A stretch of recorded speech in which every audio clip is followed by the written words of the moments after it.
तो hello everyone, आज के इस वीडियो में हम बात करने वाले हैं लॉ ऑफ गिविंग की। एक जो लॉ है नेचर का कह सकते हैं, या फिर पृथ्वी का, प्रकृति का लॉ कह सकते हैं कि लॉ ऑफ गिविंग, देना क्या होता है, देना। तो हम ना इंसान के तौर पर कभी कहीं ना कहीं बहुत ज़्यादा सेल्फिश हो जाते हैं और हमेशा लेने के बारे में ज़्यादा सोचते रहते हैं, और हमको ये लगता है कि हमें हर चीज़ मिलनी चाहिए और भर भर के हमें मिलनी चाहिए। चाहे कोई हमें दूसरा प्यार दे या फिर पैसे दे या फिर कुछ भी चीज़ें, जितनी भी चीज़ें हैं, तो हम हमेशा ये सोचते रहते हैं कि हमें सिर्फ मिलनी चाहिए। लेकिन लॉ ऑफ गिविंग, जो देना है ना, जब वो इसमें सबसे महत्वपूर्ण है। आपको अगर कुछ भी चाहिए अपने जीवन में, तो सबसे पहले आपके पास खुद वो चीज़ होनी चाहिए। आपको दूसरों को देना पहले सीखना पड़ेगा, उसके बाद ही आपको प्रकृति या यूनिवर्स जो है वो वापस आपको वो सारी चीज़ें लौटाएगी। ठीक है।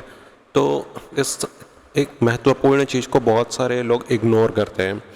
वो हमेशा मुझे चाहिए, मुझे चाहिए, मुझे चाहिए, हर जगह वो मंदिर जाते हैं, वो कहीं भी जाते हैं, और जब वो लॉ ऑफ अट्रैक्शन को भी यूज़ करते हैं ना, तो हमेशा मांगते रहते हैं। लेकिन मांगने से पहले आपको देना भी आना चाहिए। आपको, जैसे एक कॉन्सेप्ट है दान देना, तो दान का महत्व है एक्चुअल जीवन में। लेकिन दान से आप सिर्फ मंदिरों में, बहुत सारे लोग सीधे, सभी के दिमाग में मंदिर वाला दान आ जाता है कि हाँ, मंदिरों में हम पैसे चढ़ाएंगे, मंदिरों में नारियल दान करेंगे, मंदिरों में ये करेंगे। नहीं, वो दान नहीं। जब आप अपने आसपास के जीव जंतु, जो प्रकृति द्वारा प्रदत्त चीज़ें हैं ना, प्रकृति से जुड़ी हुई चीज़ें, जैसे कि गाय हो गई, अपने आसपास के कुत्ते हो गए। बहुत सारे लोगों को मैंने देखा है कि जो कुत्तों को एकदम ऐसे भगाते रहते हैं, डंडे मार के, ये करके, वो करके। ठीक है, जो भाई डेंजरस एनिमल है, जो काट सकते हैं, उनको भगाना ठीक है, मैं कह सकता हूँ। और वो आप ऑब्ज़र्व करेंगे तो आपको पता भी चल जाएगा कि यार इस चीज़ ने हमको काटा है, तो उससे दूर रहो या उसको कहीं और दूसरी जगह छोड़ दो। लेकिन मैक्सिमम जानवर ऐसा नहीं होते। मैक्सिमम जानवर, अगर आप उनको प्यार करेंगे ना, तो वो बदले में आपको प्यार ही देते हैं। तो जो आपके आसपास गाय हो गए, कुत्ते हो गए, पशु पक्षी, चिड़िया हो गए, जितने भी जानवर हो गए, उनको आप ज़्यादा से ज़्यादा खिलाते हैं ना, मतलब उनकी सेवा करते हैं एक तरह से, या उनको दान देते हैं, तो वो आपको कहीं ना कहीं आपके कर्मों में ऐड होता है और आपको एक अच्छी वाइब्रेशन मिलती है। ठीक है, अच्छी वाइब्रेशन रिटर्न में मिलती है, और रिटर्न में आपको ना उससे कहीं ज़्यादा अपने जीवन में देखने को मिलता है, या आपको अपने जीवन में उससे कहीं ज़्यादा बढ़ चढ़ कर मिलता है। लेकिन इसमें एक चीज़ भी महत्वपूर्ण है कि आपके अंदर वो भाव होना चाहिए देने। जब आप देते हैं ना किसी भी, जब आप गाय को अगर रोटी खिला रहे हैं, तो आपको ऐसा नहीं है कि यार आपके मन में ये आ रहा है, मेरे पास 4 रोटी थी, मैंने एक खिला दी, मेरे पास एक कम हो गई, काश मैं और खा लेता। इस तरह के भाव आपके मन में नहीं आने चाहिए। जब आप दान कर रहे हैं तो आपके मन में क्लियर ये भाव होना चाहिए कि चलो आज मैंने एक गौ माता की सेवा की, और मैंने बहुत प्यार से इनको खिलाया है, और इनका पेट इससे भर गया होगा, या फिर पेट नहीं भरा होगा तो जितनी मेरी तरफ से हो सकती मैंने अपनी श्रद्धा भक्ति के अनुसार इनको खिलाया है। और भगवान इनको खुश रखे, या जिस भी प्रकृति ने इनको बनाया है इनको खुश रखे, साथ ही इनके आसपास के गायों को भी खुश रखे। इस तरह के जब विचार आपके मन में आते हैं ना, तब एक्चुअल में आपका दान दान माना जाता है, या लॉ ऑफ गिविंग। मैं दोनों को यहाँ पे जोड़ के बताता हूँ, क्योंकि बहुत सारे लोग ना इसको समझ नहीं पाते हैं कि लॉ ऑफ गिविंग और दान, इन सारी चीज़ों में बहुत मिसअंडरस्टूड होते हैं। लेकिन आपको मिसअंडरस्टूड नहीं होना है, इस बारे में बहुत क्लियर रहना है कि लॉ ऑफ गिविंग क्या होता है। लॉ ऑफ गिविंग यही है भाई। बहुत सारे लोग लॉ ऑफ गिविंग को सिर्फ अपने रिलेशनशिप या मनुष्य तक जोड़ कर रखते हैं। नहीं, प्रकृति में जितने भी जीव हैं, प्रकृति में जितने भी, यार देखो, प्रकृति में मनुष्य, इसका कॉन्सेप्ट बहुत अच्छे से क्लियर करता हूँ मैं। प्रकृति में जो मनुष्य होता है ना, मनुष्य बहुत हद तक अपनी सारी चीज़ें स्वयं करने में सक्षम है। वो अपने अपने लिए घर बना सकता है, अपने लिए अपने अनुकूल वातावरण बना सकता है, अपने एक जगह से दूसरी जगह आसानी से ट्रैवल करने के लिए उसने बहुत सारी चीज़ें बनाई हैं। मतलब मनुष्य बहुत सारी चीज़ें करने में सक्षम है, जो कि जानवर नहीं होते हैं।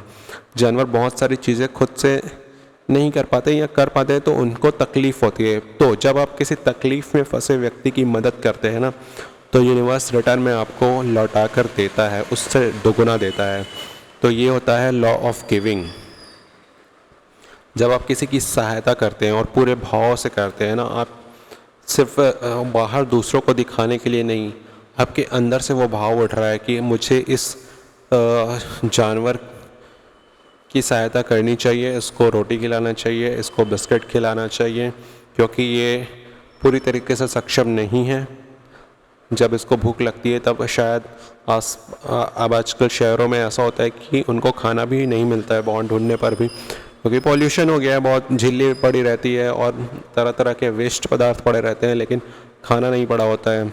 ठीक है, तो हाँ, मैं कॉन्सेप्ट मुद्दे से नहीं भटकते हैं कि मुद्दा यह था कि लॉ ऑफ गिविंग। तो जब आप ऐसे प्रकृति में ऐसे प्राणियों की मदद करते हैं जो खुद अपनी मदद नहीं कर पा रहे हैं, इसी तरह ना जब आप किसी ऐसे व्यक्ति की भी मदद करते हैं ना चाहते हुए भी, जो अपाहिज है या फिर असक्षम है, किसी भी तरह से असक्षम है अपने काम को कर पाने में, या किसी वृद्धजनों की मदद करते हैं, तो वो कहीं ना आपके लाइफ में वापस लौट कर आता ही है। और इसी को लॉ ऑफ गिविंग कहते हैं, या यूनिवर्स आपको रिटर्न में वही चीज़ें देता है जो आप यूनिवर्स में जैसी वाइब्रेशन सेंड करते हैं। अब लॉ ऑफ वाइब्रेशन को भी इस मेथड या इस नियम से जोड़ सकते हैं। ठीक है, क्योंकि देखो यार, जब आप किसी को पूरे मन से देते हैं ना, तो एक तरह का वाइब्रेशन छोड़ते हैं आप, आपके मन में एक ग्रेटिट्यूड आता है, ओ मैंने कुछ आज अच्छा किया, मैंने किसी की मदद की है ना, और मैंने किसी की मदद की, अब हो सकता है ये बढ़ता ही जाए और वो किसी और की मदद करे, या ज़रूरत आने पर कोई और हमारी मदद करेगा। इस तरह आपकी वाइब्रेशन होती है हाई। एक मैंने वीडियो बनाया था कि अपनी वाइब्रेशन को, शायद नहीं बनाया था वाइब्रेशन के ऊपर, पर मैंने एक वीडियो बनाया है, आप नीचे चैनल में चेक कर सकते हैं। तो अपनी वाइब्रेशन को हाई करने का एक तरीका ये भी है कि आप जब किसी की व्यक्ति की मदद करते हैं निस्वार्थ भाव से, आपका उसमें स्वार्थ नहीं होना चाहिए कि मैंने कुछ किया तो रिटर्न में वो भी करेगा। लेकिन यहाँ पर भी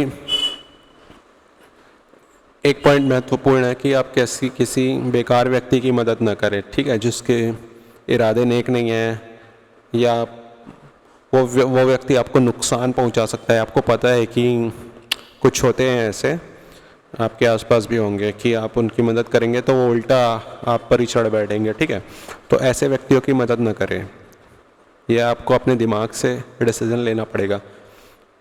सबसे क्लियर तरीका यह है कि ऐसे व्यक्तियों की मदद करें जो कि ना किसी तरह से असक्षम है अपने काम को कर पाने में, या उन्हें एक्चुअल में मदद की ज़रूरत है। जैसे वृद्धजन हो गए, जैसे पशु पक्षी हो गए, उनको खाना दें, दान पुण्य करें, दान करें।